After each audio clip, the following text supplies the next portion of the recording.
ನಗರದಲ್ಲಿ ದೀರ್ಘಕಾಲದಿಂದ ಬಾಕಿ ಉಳಿದಿರುವ ಮೂಲಸೌಕರ್ಯ ಕಾಮಗಾರಿಗೆ ಶುಕ್ರವಾರದಂದು ಸ್ಥಳೀಯ ಶಾಸಕ ಎಚ್.ಪಿ. ಸ್ವರೂಪ್ ಅವರು ಗುದ್ದಲಿ ಪೂಜೆ ನೆರವೇರಿಸಿದರು. ನಂತರ ಶಾಸಕ ಮಾಧ್ಯಮದೊಂದಿಗೆ ಮಾತನಾಡಿ, ಬಡಾವಣೆಯ ಜನರು ಹಲವು ತಿಂಗಳುಗಳಿಂದ ರಸ್ತೆ ಹಾಳಾಗಿರುವುದು, ಮಳೆಯ ನೀರು ನಿಲ್ಲುವ ಸಮಸ್ಯೆ, ಒಳಚರಂಡಿ ದುರಸ್ತಿ ಹಾಗೂ ಕುಡಿಯುವ ನೀರು ಅರಿವಿನ ಅಡಚಣೆಗಳ ಬಗ್ಗೆ 10 ಬಾರಿ ಮನವಿ ಮಾಡಿದ್ದು, ಈ ಹಿನ್ನೆಲೆಯಲ್ಲಿ ಸಮಸ್ಯೆಗಳ ಪರಿಗಣನೆಯ ನಂತರ ಸುಮಾರು 1.48 ಕೋಟಿ ವೆಚ್ಚದ ಅಭಿವೃದ್ಧಿ ಯೋಜನೆಗಳು ಕೈಗೊಂಡಿವೆ.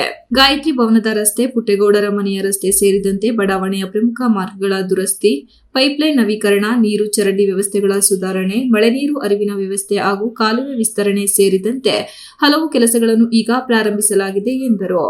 ನಿವಾಸಿಗಳ ಸಹಕಾರ ಇದ್ದರೆ ಮುಂದೆ ಏನೇ ಸಮಸ್ಯೆ ಇದ್ದರೂ ಸರಿಪಡಿಸಲಾಗುವುದು. ಅನುದಾನದ ಕೊರತೆ ಇರುವುದರಿಂದ ಅಭಿವೃದ್ಧಿ ಕೆಲಸ ಮಾಡಲು ಸಾಧ್ಯವಾಗುತ್ತಿಲ್ಲ. 37 ಹಳ್ಳಿಗಳ ನಗರ ಪಾಲಿಕೆ ಸೇರ್ಪಡೆಯಾಗಿದ್ದು, ಸರ್ಕಾರದಿಂದ ಯಾವ ಅನುದಾನ ಬಿಡುಗಡೆ ಮಾಡುತ್ತಿಲ್ಲ. ಆದರೂ ಕೂಡ ನಗರ ಪಾಲಿಕೆಯ ಅನುದಾನದಲ್ಲಿ ನಾವು ಚಿಕ್ಕ ಪುಟ್ಟ ಕಾಮಗಾರಿಯನ್ನು ಮಾಡುತ್ತಾ ಬರಲಾಗಿದೆ. ಗುಣಮಟ್ಟದ ಕೆಲಸ ಮಾಡಬೇಕು ಎಂದು ನಿವಾಸಿಗಳಿಗೆ ಹೇಳಲಾಗಿದೆ ಎಂದು ತಿಳಿಸಿದರು. ಜನರ ಬೇಡಿಕೆಗಳಿಗೆ ಸ್ಪಂದಿಸುವುದು ನಮ್ಮ ಕರ್ತವ್ಯ. ಹೇಮಾವತಿ ನಗರದಲ್ಲಿ ಇನ್ನು ಬಾಕಿ ಇರುವ ಸಮಸ್ಯೆಗಳನ್ನು ಹಂತ ಹಂತವಾಗಿ ಬಗೆಹರಿಸುತ್ತೇವೆ. ಎಲ್ಲ ಕಾಮಗಾರಿಗಳಲ್ಲಿಯೂ ಗುಣಮಟ್ಟ ಕಾಪಾಡಿಕೊಂಡೇ ಆಗಬೇಕು ಎಂದು ಅಧಿಕಾರಿಗಳಿಗೆ ಸೂಚಿಸಿದರು. 47 ಲಕ್ಷ ಸುಮಾರು 1 ಕೋಟಿ ವೆಚ್ಚದಲ್ಲಿ ಇವತ್ತು ಎಲ್ಲ ಕಾಮಗಾರಿಗೆ ಪೂಜೆಯನ್ನು ಮಾಡಿದ್ದೇವೆ. ಗುದ್ದಲಿ ಪೂಜೆನ ಕೂಡ ಮಾಡಿದ್ದೇವೆ. ಶೀಘ್ರದಲ್ಲೇ ಎಲ್ಲ ಅನುಕೂಲ ಆಗುವ ನಿಟ್ಟಿನಲ್ಲಿ ನಿವಾಸಿಗಳಿಗೆ ಎಲ್ಲ ಕೆಲಸ ಕಾಮಗಾರಿಗಳಾಗುತ್ತೆ. ಹಲವಾರು ಕೆಲಸಗಳು ಹೇಮಾವತಿ ನಗರ ಭಾಗದಲ್ಲಿ ಆಗಬೇಕಾಗಿದೆ. ಎಲ್ಲ ತಮ್ಮ ಸಹಕಾರ, ನಮ್ಮ ನಿವಾಸಿಗಳ ಸಹಕಾರ, ತಮ್ಮ ಒಂದು ತಾಳ್ಮೆ ಇದ್ದರೆ ಎಲ್ಲದೂ ಕೂಡ ಖಂಡಿತವಾಗಿ ನೆರವೇರಿಸ್ತೀವಿ. ನಾವು ಕೂಡ ಸ್ವಲ್ಪ ಅನುದಾನದ ಕೊರತೆಯಿಂದ ನಾವು ಮಾಡೋಕ್ಕಾಗ್ತಾ ಇಲ್ಲ. ಇವತ್ತೇನು 37 ಹಳ್ಳಿ ನಗರ ಪಾಲಿಕೆಗೆ ಸೇರ್ಪಡೆ ಮಾಡಿದರೆ ತಮಗೆ ಗೊತ್ತಿರಾಗೆ ಸರ್ಕಾರದಿಂದಲೂ ಕೂಡ ಯಾವುದೇ ಅನುದಾನವನ್ನು ಕೂಡ ಕೊಡ್ತಾ ಇಲ್ಲ. ಆದರೂ ಕೂಡ ನಮ್ಮ ನಗರ ಪಾಲಿಕೆಯ ಒಂದು ಅನುದಾನದಲ್ಲಿ ನಾವು ಚಿಕ್ಕ ಪುಟ್ಟ ಕೆಲಸಗಳನ್ನ ಮಾಡ್ಕೊಂಡು ಬರ್ತಾ ಇದ್ದೀವಿ. ಈಗಾಗಲೇ ಕಾಮಗಾರಿ ಶುರು ಆಗುತ್ತೆ.